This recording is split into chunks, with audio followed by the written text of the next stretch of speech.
الحمد لله رب العالمين والصلاة والسلام على أشرف الأنبياء والمرسلين وعلى آله وأصحابه أجمعين.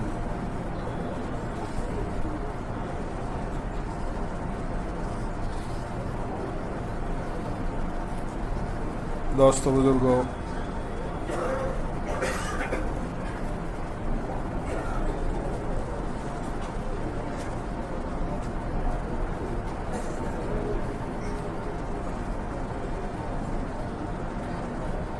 زندگی کی تمام ضروریات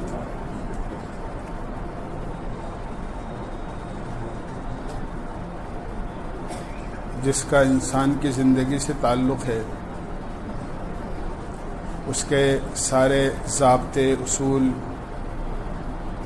قرآن کریم میں بیان کیے گئے ہیں اور احادیث میں اس کی تفصیل بیان کی گئی ہے.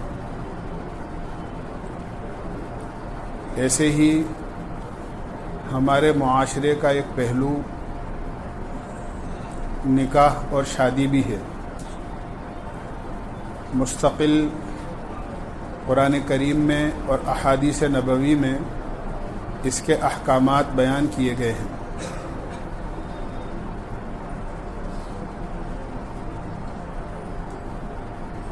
سب سے پہلے تو یہ یاد رکھنا چاہیے کہ اللہ کے نبی علیہ الصلاۃ والسلام نے ارشاد فرمایا، نکاح میری سنت ہے، النکاح من سنتی.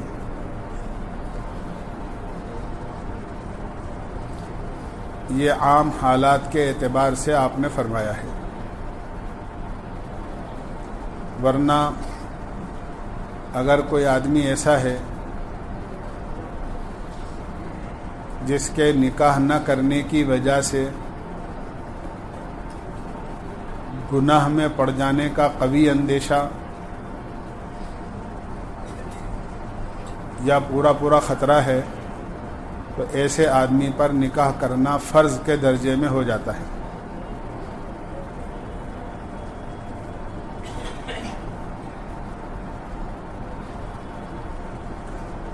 لیکن عام حالات میں نکاح کو اللہ کے نبی علیہ الصلاۃ والسلام نے سنت کہا ہے. قرآن کریم میں خود اس کا حکم ہے، فَانْكِحُوا مَا طَابَ لَكُمْ مِنَ النِّسَاءِ، کہ اللہ تعالیٰ نے اختیار دیا ہے کہ جو تمہیں پسند ہو، جہاں تمہارا کفو ملتا ہو، جہاں تمہارے میل جول کے لوگ ملتے ہوں، ایسے لوگوں میں نکاح اور شادی کر لیا کرو.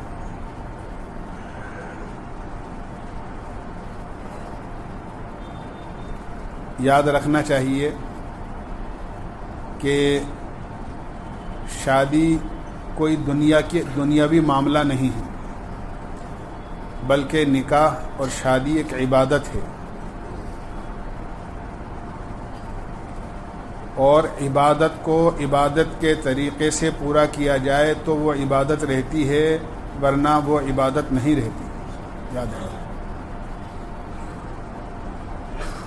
میں بار بار عرض کر چکا ہوں کہ ایک صحابی ہیں خلاد ابن رافع، اللہ کے نبی کے سامنے مسجد میں آئے، نماز پڑھی. آپ نے مجلس سے ان کو یہ کہہ کر لوٹا دیا کہ ارجع فصلی فإنک لم تصلی، واپس جاؤ، نماز پڑھو، تم نے نماز نہیں پڑھی. اور ایک مرتبہ نہیں بلکہ 3 مرتبہ آپ نے یہ کہہ کر لوٹایا. کیوں؟ اس لیے کہ نماز کا جو طریقہ تھا، اس نماز کے طریقے کے خلاف انہوں نے نماز پڑھی تھی. نماز ایک عبادت ہے، عبادت کو جب عبادت کے طریقے کے خلاف کیا جائے گا تو وہ عبادت نہیں رہتی. ایسے ہی یاد رکھنا چاہیے کہ نکاح ایک عبادت ہے. اگر اس کو عبادت سمجھ کے کیا جائے گا تو اس کا ثواب، اس کی برکتیں باقی رہیں گی، ورنہ برکت کا نام رہ جائے گا، برکت ختم ہو جائے گی.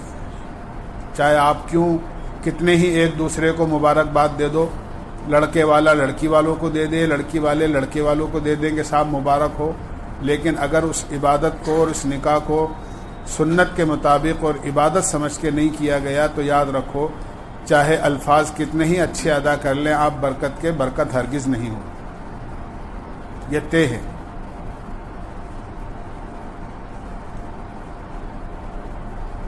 قرآن کریم میں بھی اور احادیث میں بھی بہت تفصیل کے ساتھ اس کے احکامات بیان کیے ہیں۔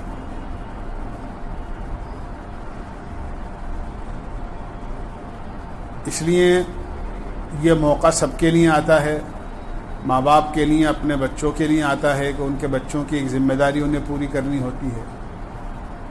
کبھی آدمی خود اپنے نکاح کی کوشش کرتا ہے اور اس کو کرنا ہوتا ہے۔ سب سے پہلے تو یہ یاد رکھنا چاہیے کہ بچوں کو، چاہے بچہ ہو یا بچی ہو، اگرچہ شریعت نے ان کو کچھ اختیارات دیے ہیں لیکن اتنا اختیار بھی نہیں دیا کہ وہ ماں باپ کی مرضی کے بغیر جہاں چاہیں نکاح کر لیں۔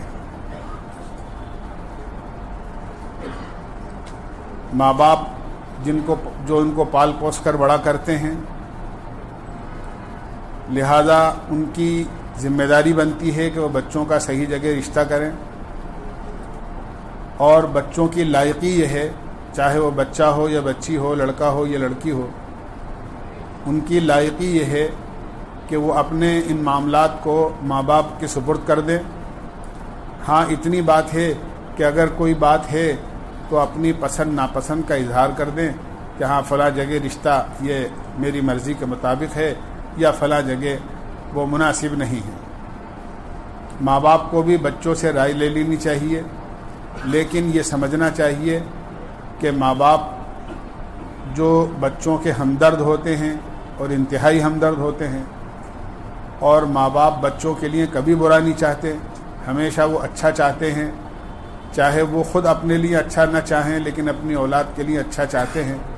کبھی بھی ماں باپ یہ نہیں چاہتے کہ میرے بچے کے لیے بہو خراب آئے یا میری بچی کے لیے داماد خراب ملے۔ وہ ہمیشہ اچھے دیندار یا شریف لوگ ہی تلاش کرتے ہیں، اور شریعت نے بھی اسی بات کا حکم دیا ہے۔ اللہ کے نبی علیہ الصلاۃ والسلام نے ارشاد فرمایا، تنکح المرأۃ لاربع، عورت سے شادی 4 بنیادوں پر کی جاتی ہے، لمالہا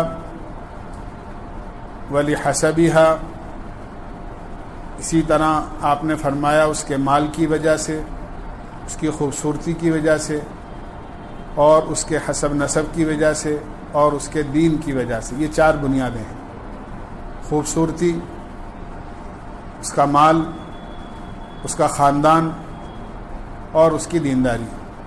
آپ نے فرمایا دیندار کی بنیاد پر شادی کرو، یہ تمہارے لیے بہتر ہے۔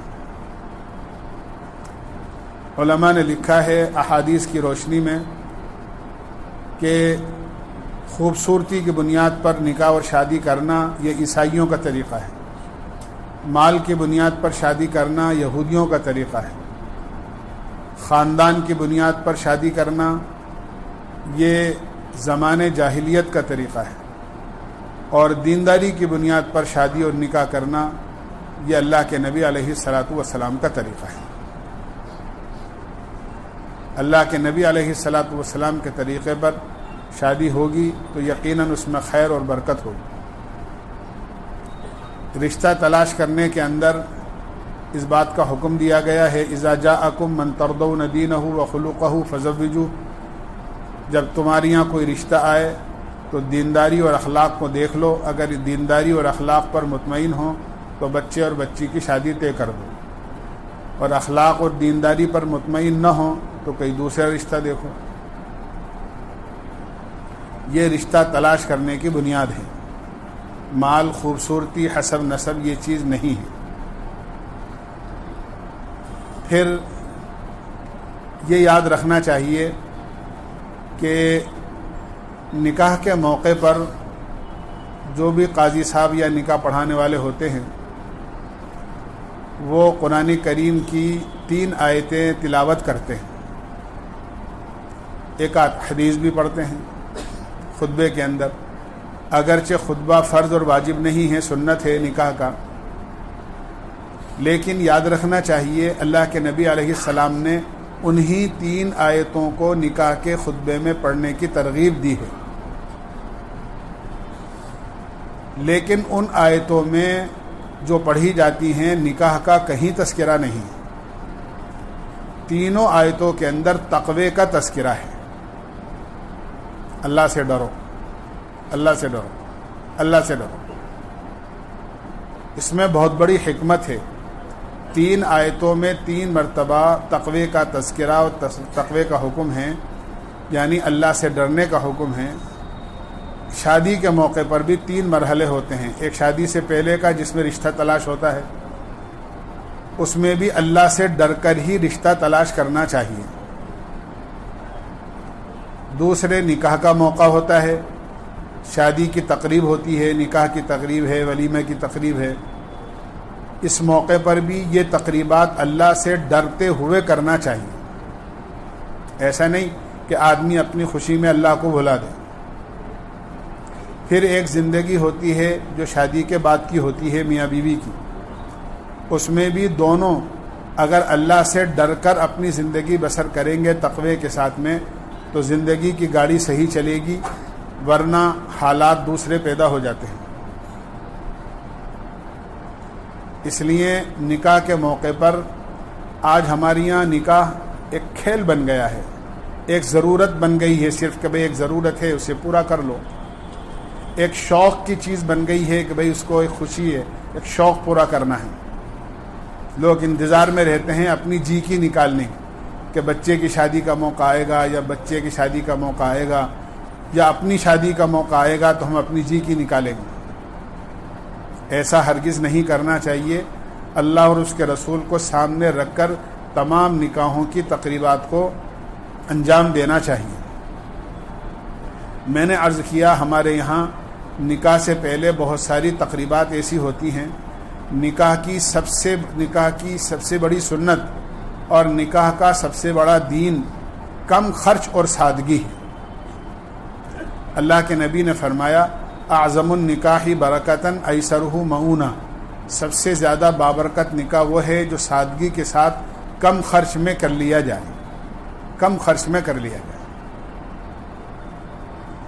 ہمارے یہاں شریعت میں منگنی کی رسم، مہندی ملیدے کی رسم، اسی طرح اور جو جتنی رسمیں ہوتی ہیں شریعت ان کی قطعاً اجازت نہیں دیتی۔ یہ سب جن لوگوں کے ساتھ ہم لوگ رہتے ہیں، جن کا ایمان سے، دین سے کوئی تعلق نہیں ہے، اسلام سے، ان کی رسمیں ساتھ رہنے کی وجہ سے ہمارے اندر منتقل ہو گئی ہیں۔ یہ سب غیروں کے طریقے ہیں، لہذا اس سے ہمیں اپنے آپ کو محفوظ کرنا چاہیے۔ بہت ساری ایسی چیزیں ہیں جو غیروں کے یہاں سے ہمارے یہاں آئی ہیں اور ہم شوق سے اس کو دیکھا دیکھی کرتے ہیں۔ اسی لیے قبر کے اندر جب سوالات ہوں گے تو جو آدمی اپنے ساتھ دینی زندگی لے کر نہیں گیا ہوگا، جب اس سے یہ پوچھا جائے گا ماں دینوں کا تیرا دین کیا ہے، تو وہ یہ کہے گا میں تو کچھ نہیں جانتا، جیسا میں نے لوگوں کو کرتا دیکھا ایسا کرتا رہا، اور جیسا لوگوں کو کہتا دیکھا ایسا کہتا رہا۔ یہ اس کی بات ہوگی۔ تو یہ کوئی بنیاد نہیں ہے کہ دنیا میں لوگ یہ کر رہے ہیں تو ہم بھی ایسا کریں، دنیا میں لوگ ایسا کہہ رہے ہیں تو ہم بھی کریں۔ یہ کوئی بنیاد ہمارے لیے قرآن اور حدیث اور اللہ کے نبی کی زندگی بنیاد ہے۔ اس لیے ان رسومات کی شریعت میں کوئی جگہ نہیں۔ آپ کو کہیں رشتہ پسند آ گیا، آپ نے ان کو زبان دے دی کہ ہاں بھائی ٹھیک ہے ہمیں منظور ہے، بچی والوں نے آپ سے کہہ دیا کہ ہاں بھائی ہمیں منظور ہے، بات ختم ہو گئی۔ زبان ہی اصل ہوتی ہے، آپ نے زبان دے دی، بات ختم ہو گئی۔ اس کے علاوہ کوئی ایسی چیز نہیں ہونی چاہیے جو شریعت کے خلاف ہے، ورنہ یاد رکھیے شادی کی خیر و برکتیں ختم ہو جاتی ہیں۔ بہت مختصر عرض کر رہا ہوں، اس لیے کہ شادی بیاہ کے موقع پر بھی میں بہت کچھ عرض کرتا رہتا ہوں، اس لیے بہت مختصر عرض کر رہا ہوں، اور تکرار اس لیے یاد دہانی کے طور پر کہ ہم لوگ بڑی کوتاہیاں اس میں کرتے ہیں۔ بلکہ میں کیا عرض کروں کہ ہم نے تو یہ سمجھ لیا ہے کہ بھئی یہ جو کرسی پہ بیٹھ کر کہنے والے ہیں ان کا کام کہنے کا ہے اور اپنا کام سننے کا ہے۔ باقی کرنا وہی ہے جو دنیا میں ہو رہا ہے، اس کے خلاف نہیں کریں گے. وہ تو کرنا وہی ہے جو ہو رہا ہے، خاندان میں جو ہو رہا ہے، برادری میں ہو رہا ہے، جو سماج میں ہو رہا ہے، کرنا تو وہی ہے. ہاں ان کا کام کہنے کا ہے بیچاروں کا، ان کا معمول ہے. یہ مسجد کے امام ہیں، یہ مولوی صاحب ہیں، یہ حافظ صاحب ہیں، قاری صاحب ہیں، یہ فلاں ہیں، بھائی ان کا کام کہنے کا ہے. ہر رمضان کے اندر تراویح کے بعد میں بیان کرتے ہیں، تو بھائی بیان کرنا ان کا کام ہے، لہذا ان کا کام کہنے کا ہے اور اپن کا کام سننے کا ہے. کوئی بات اچھی لگ گئی تو بعد میں تبصرہ کرنا ہے کہ ہاں یار یہ بات بہت اچھی کہی تھی، اور اگر کوئی بات سمجھ میں نہیں آئی تو اس کا تبصرہ اس طرح کر دینا ہے کہ یار یہ بات سمجھ میں نہیں آئی، پتہ نہیں کیسے کہہ دی انہوں نے. باقی رہا مسئلہ عمل کا، یاد رکھیے حدیث میں آتا ہے کہ قیامت کے میدان میں آدمی کے قدم اپنی جگہ سے اس وقت تک نہیں ہٹ سکیں گے جب تک کہ 5 باتوں کا وہ معقول جواب نہ دے دے. 5 سوالوں کا، 4 کو چھوڑ کر آخر بات عرض کرتا ہوں. یہ پوچھا جائے گا کہ جو تم علم رکھتے تھے اس پر تم نے کتنا عمل کیا، جو جانتے تھے اس میں تم نے کتنا عمل کیا. یہ پوچھا جائے گا آپ سے کہ آپ کو یہ باتیں معلوم تھیں اور یہ باتیں آپ کو بتائی گئی تھی کہ دیکھو یہ بات شریعت کے خلاف ہے، اس سے بچنا ہے، اور یہ بات شریعت کے مطابق ہے، اس کو کرنا ہے، تم نے اس پر کتنا عمل کیا. یہ پوچھا جائے گا اللہ. اس لیے دیکھا دیکھی رسمہ رسمی ہمارے یہاں کوئی چیز نہیں ہے. ہمارے یہاں بنیاد قرآن و حدیث ہے، یہ یاد رکھنا چاہیے. جیسا اللہ کے نبی نے خود اپنی شادی کی، حضرت فاطمہ کی شادی کی، جن کو جنتی عورتوں کی سردار کہا ہے، ان سے زیادہ افضل اور ان سے زیادہ بابرکت عورت دنیا میں کون سی ہو سکتی ہے؟ حضرت فاطمہ رضی اللہ عنہا سے ان کی شادی آپ نے کیسے سادگی کے ساتھ کی ہے. اسی طرح اپنی اور صاحبزادیوں کی جو آپ نے شادیاں کی ہیں ہمارے لیے وہ نمونہ ہیں. ان کے مطابق ہمیں اپنے بچوں کی، بچیوں کی یا اپنی شادی کرنی چاہیے. میں عرض کرتا ہوں کہ ہم لوگ تو، میں نے کہا نا، یہ بھی نہیں سوچتے کہ یہ جو چیز ہم کر رہے ہیں آخر اس کا مطلب کیا ہے، اس کا مقصد کیا ہے. بھئی ایک کام آدمی کرتا ہے، بات بہت لمبی ہو جائے گی. دوسری میں آپ کو کئی مثالیں ایسی دیتا کہ بہت سارے کام ایسے ہیں جو ہو رہے ہیں، لیکن کرنے والے سے یہ پوچھو کہ آپ یہ کیوں کر رہے ہیں یا آپ کیا یہ کیوں ہوتا، سب کیا پتہ، یہ تو بزرگوں کے زمانے سے چلی آ رہی ہے، بس اس کے علاوہ کوئی جواب نہیں. یہ بات نبیوں سے وہ لوگ کہتے تھے جو نبیوں کے یا اللہ کے نافرمان ہوتے تھے. جب وہ اچھی بات کہتے تھے وہ کہتے تھے انا وجدنا آباءنا علی امۃ و انا علی آثارہم مقتدون. جب نبی کہتے تھے کہ یہ کام کیوں کرتے ہو تو کہتے دیکھو ہم نے تو اپنے آباء و اجداد کو، اپنے بزرگوں کو یہی کرتے دیکھا ہے اور ہم تو انہی کے نقش قدم پر چلیں گے. یہ قرآن کی آیت کا ترجمہ میں نے کہا ہے آپ کو. یہ نبیوں سے غلط قسم کے لوگ کہتے تھے. یہ جملے کوئی اچھے جملے نہیں ہیں کہ صاحب ہمارے بزرگوں سے ہی چلی آ رہی ہے. ارے بنیاد کیا ہے؟ اب میں آپ سے عرض کروں، یہ گھوڑا اور صحرا کیا ہے؟ کبھی سوچا آپ نے؟ ہو سکتا ہے کسی کو میں نے بتا دیا ہو تو پتا ہو، ورنہ ایک بھی جواب نہیں دے سکتا آپ میں سے کہ یہ گھوڑا اور صحرا کیا ہے. یہ کہاں سے چلی؟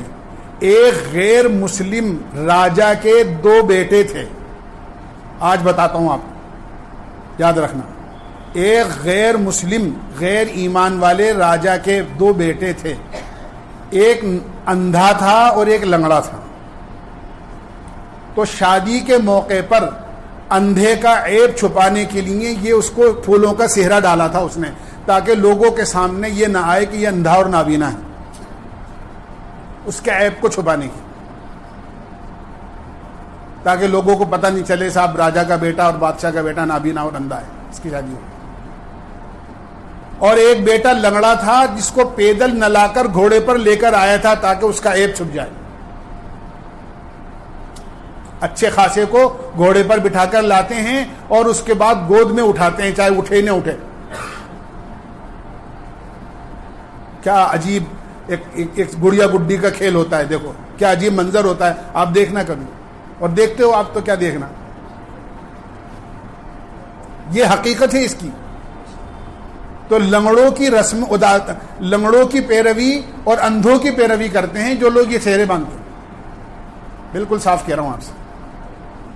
یہ اندھوں کی نقل اور لنگڑوں کی نقل ہے. جانتے ہی نہیں ہم کہ کبھی سوچا ہی نہیں کہ یار یہ پتہ تو لگے کہ یہ آخر کرتے کیوں ہیں. بس ایک چیز ہے چل رہی ہے بس کر رہے ہیں اس کو اندھا دھند. حالانکہ ہمارے یہاں اللہ تعالیٰ نے قرآن اور حدیث ایسا دیا ہے. اللہ کے نبی علیہ الصلاۃ والسلام نے ارشاد فرمایا ترکتکم علی شریعۃ بیضاء لیلھا کنہارھا، میں تمہیں ایسی پاک پاکیزہ روشن شریعت دے کر جا رہا ہوں جس کی رات بھی دن کی طرح روشن ہے، یعنی کوئی چیز ڈھکی چھپی نہیں ہے. اللہ کے نبی علیہ الصلاۃ والسلام نے ہر چیز امت کے سامنے واضح کر دی، فلاں کام اس طرح کرنا ہے. حتیٰ کہ میاں بیوی کی رازداری کی باتیں بھی بتا دیں کہ دیکھو تمہیں اپنی بیوی کے پاس اس طرح جانا ہے اور بیوی سے اس طرح ملنا ہے، تاکہ وہاں بھی تم کوئی غلطی نہ کر سکو.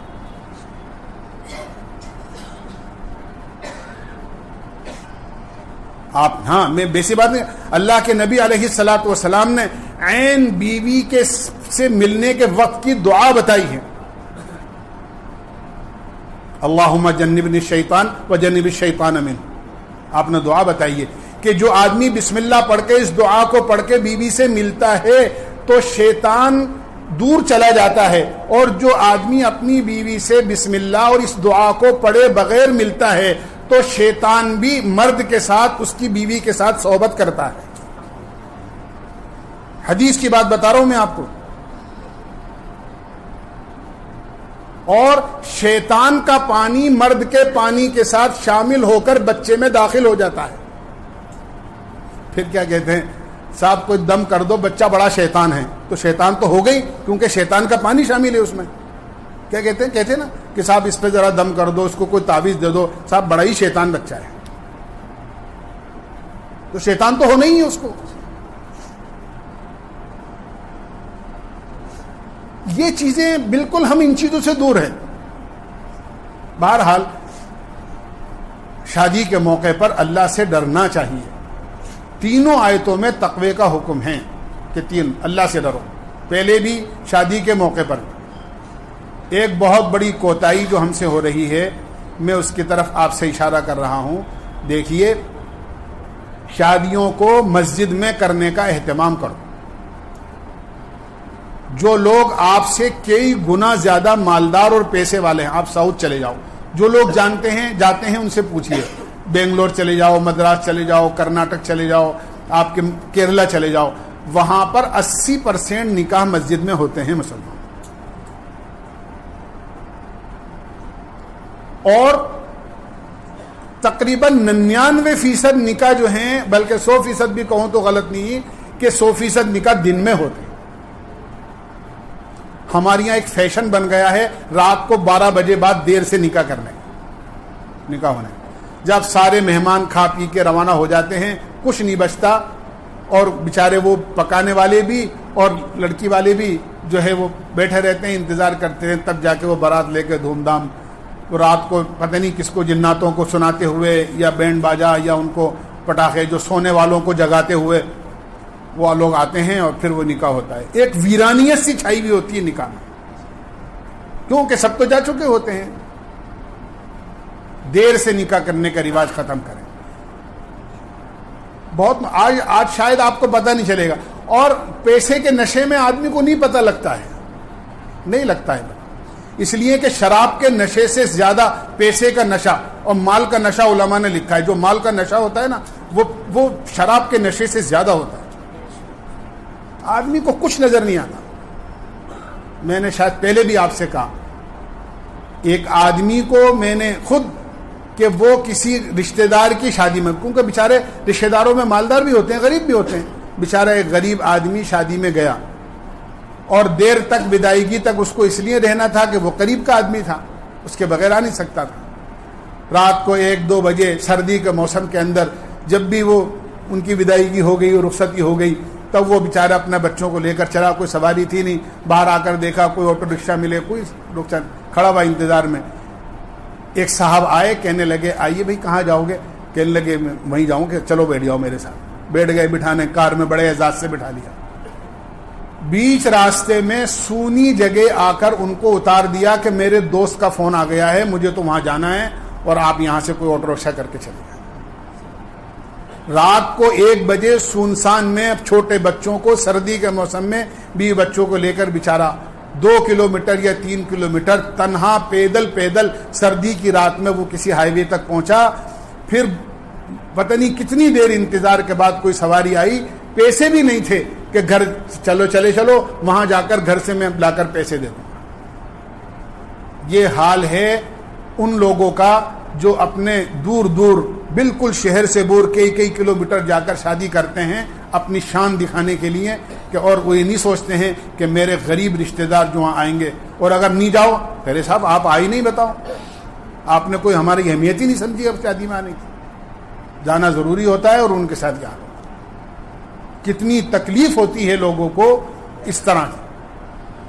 کیوں کہ اس وقت میں آدمی کو, میں نے کہا نا, اپنی اس خوشی کے نشے میں کچھ نظر نہیں آتا کس کے ساتھ کیا ہو رہا ہوگا کیا. ایسا ہرگز نہیں کرنا چاہیے. یاد رکھیے ایسا نہیں کرنا چاہیے. ہماری شادی میں ہم سب کو شریک کرتے ہیں, حتیٰ کہ اس موقع پر سب کو خوش کرنے کی کوشش کرتے ہیں. میں عرض کرتا ہوں جو گھر کے باہر جھاڑو دینے والی ہوتی ہے نا مہترانی, اس کو بھی خوش کرتے ہیں, اس کو بھی جوڑا دیتے ہیں, اس کو بھی کچھ ہدیہ اور اس کو پیسے دیتے ہیں کہ ارے بھائی آج ہمارے گھر میں شادی ہے. اس کو بھی کچھ کھانا بھی دے دیتے ہیں کہ تو بھی خوش ہو جا. اور دھوبی ہوتا ہے کپڑا دھونے والا, اس کو بھی خوش کرتے ہیں کہ بھائی تو بھی خوش ہو جا. لیکن کبھی یہ نہیں سوچتے کہ میری شادی کے اندر اللہ اور اس کا رسول بھی خوش ہوگا یا نہیں ہوگا. سب کو خوش کر کے اللہ اور اس کے رسول کو ناراض کرتے ہیں.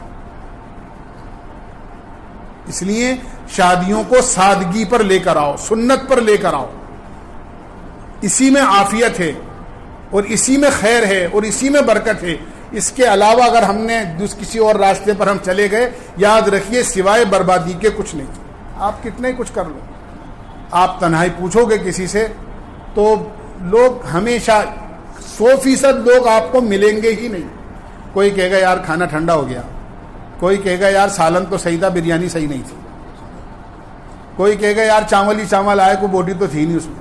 آپ کو کتنے ہی لوگ ایسے ملیں گے. کوئی تعریف کرے گا تو 2 4 10 آدمی ایسے بھی ملیں گے جو آپ کے کھانا, آپ یہ سوچو کہ میری واہ واہی ہو جائے, کبھی نہیں ہو. میں سناتا رہتا ہوں کہ ایک بادشاہ نے دعوت کری تھی اور بڑے عالی شان دعوت کری اور لوگوں کو کھلایا, اور جاتے وقت لوگوں کو کہا اپنے خادموں کو کہ ایک چاندی کا سکہ بھی ان کو دے دینا تاکہ میری تعریف ہو کہ لو کہ صاحب کھانا بھی کھلایا اور انعام بھی دیا, اور سننا کہ لوگ میری کیا تعریف کرتے ہیں. خادموں نے بعد میں بتایا بادشاہ سلامت جو بھی جا رہا تھا وہ یہ کہہ کر جا رہا تھا کہ بڑا کنجوس ہے. بادشاہ ہے, چاندی کا سکہ دیا, اگر سونے کا ہی دے دیتا تو اس کا تو کیا بگڑ جاتا, اس کے کون سے کمی آ جاتی. لوگوں کو دکھانے کے لیے اگر کچھ کر رہے ہو تو یاد رکھو کچھ ملنے والا نہیں. تو یہ تو وہ ہوگا جسے وہ مثال ہے نا, نہ خدا ہی ملا نہ وصال صنم, نہ دنیا خوش ہوئی نہ اللہ خوش ہوا. اللہ کو ناراض کرو گے تو یاد رکھو دنیا کبھی خوش نہیں ہوگی. لیکن اگر اللہ کو راضی کرو گے تو ایک نہیں 50 آدمی آپ کو یہ کہنے والے مل جائیں گے ارے بھائی بہت اچھا کیا. کیا لاک ڈاؤن کے اندر 50 آدمی پر مسجدوں میں دن میں ظہر کے بعد اثر بعد جو نکاح ہوئے ہیں کیا وہ شادیاں نہیں ہوئی؟ کیا وہ بچہ بچی خیر اور عافیت کے ساتھ اور سکون اور محبت کے ساتھ نہیں رہ رہے؟ اس وقت بھی تو شادیاں ہوئی ہیں, 150 آدمیوں میں شادیاں ہوئی ہیں. ہم سب بھول جاتے ہیں. اللہ نہ کرے ایسے حالات آئے. اس لیے میرے بھائیوں دوستوں بزرگوں سادگی لاؤ نکاح. ایک بہت غلط بات یہ ہے مہر کم ہو یا زیادہ ہو, اختیار دیا ہے لڑکے کی حیثیت کے مطابق وہی لڑکا جتنا ادا کر سکتا ہے, لیکن ادا کرنے کی نیت بھی نہیں ہوتی ہے اور ادا نہیں کیا بھی نہیں جاتا ہے. ساری دنیا کا قرضہ آدمی ادا کر دیتا ہے لیکن ساری زندگی بیوی کا قرض دار رہتا ہے. ساری زندگی بیوی کا قرض دار ہے. وہ مہر بیوی کا قرضہ ہے. اور آپ دیکھیے کہ سونے پر سہاگا کے ساتھ مہر فاطمی ہونا چاہیے. کبھی یہ نہیں سوچتے کہ مہر تو مہر فاطمی ہونا چاہیے, نکاح فاطمہ نہیں ہونا چاہیے کیا؟ ارے بھائی مہر تو حضرت فاطمہ جیسا باندھ رہے ہو اور نکاح غیروں جیسا کر رہے ہو. جب مہر فاطمی حضرت فاطمہ جیسا نکاح باندھ رہے ہو آپ اور مہر اتنا متعین کر رہے ہو جو حضرت فاطمہ کا تھا, تو نکاح بھی تو ایسا کرو جیسے حضرت فاطمہ کا نکاح تھا. نکاح تو غیروں جیسا, اور مہر فاطمی، آپ سوچو اس سے کوئی برکتیں حاصل ہو جائیں گی؟ ہرگز نہیں ہوگی. اور پھر مہر فاطمی باندھو، کچھ بھی باندھو، ساری زندگی وہ مہر بندہ ہی رہتا ہے، اور پھر وہ بندے ہی آدمی دنیا سے چلا جاتا ہے. یاد رکھیے، حدیث کی بات بتا رہا ہوں آپ کو، ترمذی شریف کی حدیث ہے. اللہ کے نبی علیہ الصلاۃ والسلام نے ارشاد فرمایا کہ جس آدمی نے ایک نہر میں کسی بھی مہر پر نکاح کیا، کم یا زیادہ پر، اور مہر ادا کرنے کی اس کی نیت نہیں ہے اور اس نے ادا نہیں کیا، تو قیامت میں اللہ کے دربار میں نکاح کرنے والوں کی صف میں شمار نہیں ہوگا، اس کا زنا کرنے والوں کی صف میں قیامت میں کھڑا ہوگا، اگر مہر نہیں دیا اور دینے کی نیت بھی نہیں. لوگ کہتے ہیں میاں کون دیتا ہے؟ باندھ لو جتنے بھی باندھنے ہیں، کون دیتا ہے؟ بلکہ میں کیا عرض کروں، ایک جگہ میں نکاح پڑھانے گیا تو جہاں برادری میں کچھ ایسے ہوتے ہیں، برادری کے بڑے ہوتے ہیں، وہاں بیچارہ لڑکی والا بھی کچھ نہیں ہوتا، تو وہ برادری والے بتا دیتے ہیں. تو برادری والوں نے بتا دیا کہ 132 تولہ نہیں، پتہ نہیں کچھ اور مہر بتایا تھا انہوں نے، 5000 روپئے. بہرحال جو بھی کچھ رقم بتائی تھی میں نے اس کو نکاح نامے میں لکھ لیا. تھوڑی دیر کے اندر وہ لڑکی والا آیا کہ صاحب مہر کتنا لکھا؟ میں نے کہا کہ صاحب آپ نے مجھ سے کیوں نہیں پوچھا؟ میں نے کہا بھائی تمہارے بڑوں نے ہی بتایا کہ یہ لکھ لو، میں نے یہ لکھ لیا. تو کہنے لگے صاحب آپ نے کیسے لکھ لیا اور کس حساب سے لکھ لیا؟ میں نے کہا بھائی حساب سے لکھ لیا، انہوں نے کہا کہ یہ لکھ لو، اور میں نے کہا بھائی مہر تو اتنا ہونا چاہیے جو آسانی کے ساتھ لڑکا ادا کر سکے، یا لڑکی کا مہر مثل ہوتا ہے کہ لڑکی کے خاندان میں اس کی بہن، چچا زاد بہن، مامو زاد، خالہ زاد بہنوں کا جو عام طور سے نکاح ہوتا ہے، اس طرح کا نکاح جو ہے وہ مہر جو ہے وہ بنتا ہے عام طور سے. تو لڑکا، جب میں نے یہ کہا نا کہ آسانی کے ساتھ جتنا لڑکا ادا کر سکے، تو اتنے ناراض ہو گئے کہ صاحب جیسے کوئی ان کو گالی بک دی ہو کہ آپ کیسے بات یہ کہہ دیا آپ نے کہ صاحب ادا کر سکے. اللہ نہیں کرے میری بچیوں کے لیے ایسی نوبت آئے جو مہر ادا کریں، یا میرے دامادوں کو مہر ادا کرنا پڑے، یا میری بچیوں کو مہر لینا پڑے. یعنی بیچارہ وہ یہ سمجھ رہا تھا کہ مہر تو جب دیا جاتا ہے جب خنائی اتفاقی ہو جائے، کہ جب فیصلہ ہو جاتا ہے نا، پھر یہ کہتے ہیں کہ ہاں بھائی مہر کتنا تھا، بھائی مہر بھی دو، اور عدت کے پیسے بھی دو، اور جہیز کا سامان بھی دو، اور یہ بھی دو اور وہ بھی دو. یہ آج ہماری دینداری کا معیار ہے، یہ ہماری دینی معلومات کا معیار ہے. یوں تو بہت پڑھ لکھ گئے ہم لوگ، لیکن یہ دین کی موٹی موٹی باتیں بھی پتہ نہیں. اور پھر اس سے بڑا ظلم یہ ہوتا ہے کہ عورت کو زندگی میں آدمی مہر نہیں دیتا، اور جب آدمی کا انتقال ہو جاتا ہے تو اس کے لیے کتنا بڑا غم کا پہاڑ ٹوٹتا ہے کہ اس کے شوہر کا سایہ سر سے اٹھ گیا، اس کا سرپرست دنیا سے چلا گیا. زبردستی اس کو عورتیں لاتی ہیں اور اس کے جنازے پر لا کر اس کی چوڑیاں توڑواتی ہیں اور اس سے کہتی ہیں کہ ارے اس کو مہر تو معاف کر دے تو، کم سے زندگی میں مہر نہیں دیا اور زبردستی اس کے جنازے پر لا کر اس کا مہر معاف کرنا. یہ ظلم ہے، زیادتی ہے. جو ایسے لوگ ہیں وہ قیامت میں اللہ کے سامنے مجرم بن کر کھڑے ہوتے ہیں. وہ شوہر تو مجرم ہو گئی کہ اس نے مہر نہیں دیا زندگی میں، اور یہ جو کرنے والے ہیں بعد میں زبردستی مہر معاف کرانے والے، یہ ان سے بڑے مجرم ہیں جنہوں نے اتنی زیادتی اس عورت کے ساتھ، اس بیوہ کے ساتھ زیادتی کر. اس لیے مہر کے معاملے میں بڑی کوتاہی. مہر تو آپ صحابہ کی زندگی میں دیکھو، کبھی کوئی ادھار مہر ملے گا ہی نہیں آپ کو، جو بھی مہر نقد.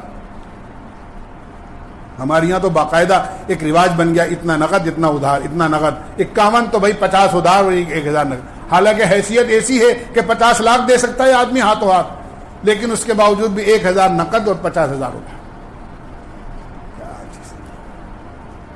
اس لیے مہر کی ادائیگی بہت ضروری ہے، مہر کی ادائیگی بہت ضروری، اور جلدی سے جلدی ہونی چاہیے. یہ بیوی کا قرضہ ہے، آدمی زندگی میں بیوی کا قرض دار نہیں رہنا چاہیے، بلکہ جلدی سے ادا کر دینا چاہیے. ولیمہ بھی سادگی کے ساتھ ہونا چاہیے. لڑکی والوں کے اوپر تو کوئی بورڈ لادا ہی نہیں شریعت میں، جہیز کا، اس کا اس کا. یہ کیا آدمی بیٹی دے رہا ہے، بیٹی دے رہا ہے. بیٹی عزت ہوتی ہے اپنی، زندگی کا سب سے بڑا سرمایہ ہوتی ہے. وہ اس کی زندگی ہوتی ہے، سمجھو زندگی ہوتی ہے اس کی، وہ اپنی زندگی دے رہا ہے. ایک بزرگ سنانے لگے کہ اپنے شوہر سے کہنے لگی ایک دفعہ ان کی اہلیہ، ایک بزرگ کی، کہ جب لڑکی رخصت ہوتی ہے تو اس وقت میں کیسا منظر ہوتا ہے، کیا کیفیت ہوتی ہے. تو وہ کہنے لگے کہ یہ تو میرے بجائے تم ہی بتا سکتی ہو کہ تم جس وقت میں رخصت ہو کر آئی تھی اپنے گھر سے اس وقت تمہاری کیا کیفیت تھی. تو ان کی بیوی نے جو بات کہی ہے، یہ کہا کہ ایک جنازہ تو وہ ہوتا ہے جو 4 آدمی کے کندھے پر جاتا ہے، اور ایک جنازہ وہ ہوتا ہے جو اپنے پیروں پر چل کر جاتا ہے. وہ گویا ایک جنازہ ہوتا ہے جو اس وقت میں ماں باپ کے گھر سے نکل رہا ہوتا ہے. جو غم اس وقت میں ہوتا ہے جنازے کے نکلنے کے وقت میں، وہی ایک غم ماں باپ کے اوپر ہوتی ہے کہ ان کی آنکھوں میں آنسو ہوتے ہیں کہ بھئی جس بچی کو ہم نے پالا پوسا بڑا کیا جوان کیا، اس کو 18-20 سال کا کر کے آج دوسروں کے سپرد کر رہے ہیں. نہ معلوم نئے گھر میں جا رہی ہے، کیسے ساس سسر ملیں گے، کیسے دیور جیٹ ملیں گے، کیسی دیورانی اور بھابھی ملیں گی، اس کو کیسے سپرد کریں. کہ ایک جنازہ ہوتا ہے جو 4 کندھوں پر 4 آدمی کے، اور ایک جنازہ وہ ہوتا ہے جو پیروں پر چل کر. اس لیے بہت خیال رکھنا چاہیے ایک دوسرے کے حقوق کا. ولیمہ سادگی کے ساتھ کرو. اللہ کے نبی علیہ الصلوۃ والسلام کی سب سے چہیتی بیوی حضرت عائشہ رضی اللہ عنہا، جن کی محبت کا اقرار آپ نے برسر ممبر مسجد نبوی میں کیا ہے. آپ ممبر پر موجود ہیں اور آپ نے صاف فرمایا مجھے سب سے زیادہ محبت عائشہ سے. فرماتی ہیں میرے ولیمے میں، میری شادی کے ولیمے میں کوئی لمبا چوڑا کھانا نہیں ہوا، ایک دودھ کا پیالہ تھا جن کو باری باری موجودہ لوگوں نے پی لیا گھٹ گھٹ بھر کر، بس یہی میری شادی کا ولیمہ تھا. حضرت صفیہ رضی اللہ عنہا کا نکاح ہوا اللہ کے نبی علیہ الصلوۃ والسلام سے. ام المؤمنین حضرت صفیہ کا کچھ نہیں تھا. آپ نے صحابہ سے فرمایا، سفر میں تھے، آپ نے فرمایا بھائی جس کے پاس 2 توشہ ہے وہ نکال کر لاؤ. چنانچہ صحابہ نے کچھ کھجوریں نکالی، ستو نکالا، پنیر نکالا، کچھ اور چیزیں کھانے پینے کی نکالی. اس کو دسترخوان پر پھیلا دیا گیا اور آپ نے فرمایا یہ تمہاری ماں صفیہ کا ولیمہ ہے، سب مل کر کھا دو. میں یہ نہیں کہہ رہا کہ گوشت روٹی کسی کو کھلانا کوئی ناجائز اور ممنوع ہے. آپ کریے، سادگی کے ساتھ کریے، نمائش نہ کریے، اور جتنا کم خرچ کے ساتھ کریں گے اتنا ہی زیادہ فائدہ اور نفع ہوگا. سادگی کے ساتھ کریں گے تو کم خرچ بالا نشین، ایک مثال ہے کم خرچ بالا نشین. اس لیے شادیوں میں جتنا کم خرچ کرو گے، غریب لوگوں کے لیے بچیوں کی شادیاں آسان ہو جائیں گی. اور اگر آپ نے شادیوں میں خرچ کرنے کا زیادہ رواج ڈال دیا، یاد رکھیے بہت بڑے نقصان کی. میں کیا عرض کروں، ایک صاحب نے مجھے دوسرے شہر میں نام بھی نہیں لوں گا، انہوں نے لے جا کر اپنے یہاں دکھایا، دیکھیے ہم نے یہ کالج بنایا. میں ابھی آندھرا کا سفر کر کے آیا ہوں تھوڑی دن پہلے. کالج دکھائے انہوں نے اور بہت ساری اپنے یہاں اسکول دکھائے، بڑے بڑے دارالعلوم دکھائے. وہاں ایک صاحب تھے جے پور کے، وہ جے پور میں رہ کر گئے تھے کچھ دن باہر کے ہیں، وہ بھی جے پور میں رہ کر گئے تھے. میں نے کہا آپ دعا کریں اللہ ہمارے یہاں جے پور والوں کو بھی توفیق دے، کوئی کالج بن جائے، کوئی ہاسپٹل بن جائے، کوئی ایسے رفاع عام کی کوئی شکل قائم ہو جائے. آپ نے تو بہت کچھ بنا لیا. تو وہ جو صاحب جو یہاں رہ کر گئے تھے وہ کہنے لگے کہ صاحب جے پور والے نہیں کر سکتے، اس لیے کہ میں نے خوب رہ کر جے پور میں تجربہ کیا ہے. جے پور والے یا تو شادیوں میں پیسہ خرچ کرنا جانتے ہیں یا فارم ہاؤس خریدنا جانتے ہیں، زمینیں خریدنا، بس اس کے علاوہ 2 چیزوں کے علاوہ کہیں پیسہ خرچ نہیں. ان سے شادیوں میں خوب لاکھوں روپے خرچ کروا لو، خوب خرچ کرنے کو تیار ہے. یا ان سے کوئی فارم ہاؤس خریدوا لو کنائی کی تھڑی پہ اور کھونا گریان میں، اور کہاں بڑھیا بڑھیا کون سے بڑے روڈ ہیں وہاں سے اس روڈ پر بھائی صاحب. چاہے وہ زندگی میں کبھی جا کر نہیں دیکھتے ہیں، کوئی مہینوں میں کوئی برسوں میں جا کر نہیں دیکھتے ہیں کہ ہماری زمین کہاں ہے، بس یہ فلاں کی ہے. وہ خود بھی جا کر نہیں، بس لوگ گزرتے ہیں کہ صاحب یہ معلوم ہے کس کی، یہ فلاں کی ہے. اور وہ خوش ہوتے ہیں کہ ہاں صاحب ہماری اتنی بیگھہ ہے اور ہمارے اتنا ہے. اور بیچارے جو نوکر ہیں نا وہ خوب فائدہ اٹھاتے ہیں. اگر کوئی نوکر رکھ رکھا ہے، کوئی باغیچہ لگا رکھا ہے تو وہ نوکر فائدہ اٹھا رہا ہے. شداد نے جنت بنائی تھی لیکن ایک قدم اس کا اندر تھا، ایک قدم اپنی جنت کو خود نہیں دیکھ سکا. اور جنہوں نے جنت بنائی تھی ان نوکروں نے خوب فائدہ اٹھایا. اس لیے جن کے فارم ہاؤس ہوتے ہیں نا ان کے نوکر خوب فائدہ آرام سے خوب باغ بغیچے میں رہتے ہیں. یہ تو اللہ کا کرم ہے، اللہ نے ان کو غریب بنا کر بھی فارم ہاؤس دے رکھا ہے. اللہ نے ان کو غریب بنا کر بھی فارم ہاؤس دے رکھا ہے. اور آپ کو فارم ہاؤس کا مالک بنا کر بھی آپ کو فارم ہاؤس سے محروم کر رکھا ہے. سوچنا چاہیے اللہ کی قدرت. اس لیے شادیوں میں کم خرچ کرو. اسی طرح شادی کے بعد کی جو زندگی ہوتی ہے میاں بیوی کی, اس میں بھی اللہ سے ڈرنے کا حکم ہے. بیوی شوہر کے حقوق ادا کرے, شوہر بیوی کے حقوق ادا کرے. آج ساری چیزیں سکھائی جاتی ہیں, مائیں سکھاتی ہیں روٹی کیسے بنائے گی, آٹا کیسے گوندے گی, کپڑے کیسے دھوئے گی, ہر چیز سکھاتی ہیں. یہ نہیں سکھاتی تجھے اپنے شوہر کے ساتھ کیسے رہنا ہے. ہاں, بیٹے کو یہ نہیں سکھاتے ماں باپ تجھے اپنی بیوی کو کیسے رکھنا ہے, وہ کتنی بڑی قربانی دے کر آئی ہے. ساری پڑھائیاں پڑھ لی, لیکن بیوی کو شوہر اور شوہر کو بیوی کے ساتھ کیسے رہنا ہے اس کی کوئی تعلیم نہیں ہوتی ہے. جب تعلیم نہیں ہوتی ہے تو مزاج نہیں ملتے ہیں. ہر ایک یہ مطالبہ, بیوی چاہتی ہے کہ شوہر میری ساری خواہش پوری کرے, اور شوہر یہ چاہتا ہے کہ بیوی میری ساری مرضی پوری کرے, اور جھگڑا پیدا ہو جاتا ہے. کیوں کہ تعلیم تو حاصل کی نہیں ہے کہ بیوی کو کیسے رہنا ہے شوہر کے ساتھ, اور شوہر کو بیوی کے ساتھ کیسے رہنا ہے. یہ سیکھنا ہے. اللہ کے نبی کی زندگی اٹھا کر دیکھو آپ, کیا مقام ہے اللہ کے نبی علیہ الصلوۃ والسلام کا. وہی نازل ہو رہی ہے, اللہ تعالیٰ معراج میں بلا رہے ہیں, اپنا قرب نصیب کر رہے ہیں. اور عالم یہ ہے, حضرت عائشہ رضی اللہ عنہا اللہ کے نبی علیہ الصلوۃ والسلام کے پاس بیٹھی ہوئی ہیں. آپ نے کوئی بات کہی, حضرت عائشہ نے جواب دیا. آپ نے پھر کوئی بات کی, حضرت میاں بیوی ہیں دونوں, آپس میں ہو جاتی ہے بات. حضرت ابو بکر نے مسجد میں سنا, اوہ میری بیٹی اللہ کے نبی کو جواب دے رہی ہے. فوراً جلدی نماز ختم کر کے اور آئے, دروازہ کھٹکھٹایا. آپ نے دروازہ کھولا اور کھول کے ایک دم اندر تشریف لے گئے. کوئی نامحرم تو تھے نہیں, بیٹی کے باپ تھے. اور جلدی سے ایسے ہاتھ اٹھایا اپنی بیٹی کے تپھڑ مارنے کے لیے کہ اللہ کے نبی کو جواب دیتی ہے, اپنی جان کی دشمن, تجھے پتہ نہیں اللہ کے نبی کو جواب دے رہی ہے.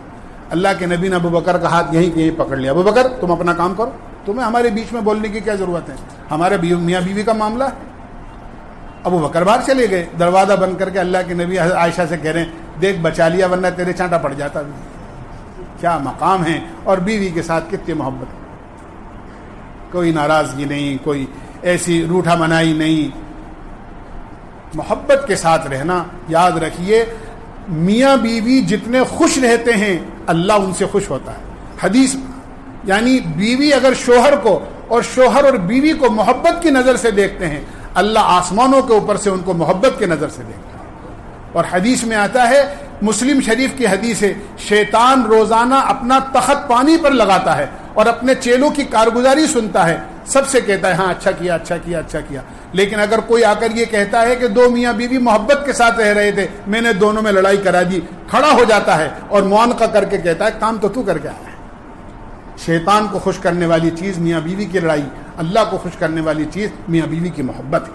اور یہ وہی ہوتے ہیں جو آپس میں ایک دوسرے کے حقوق کو ادا کرتے ہیں. اللہ ہمیں عمل کی توفیق نصیب فرمائے. سبحان اللہ بحمدہ.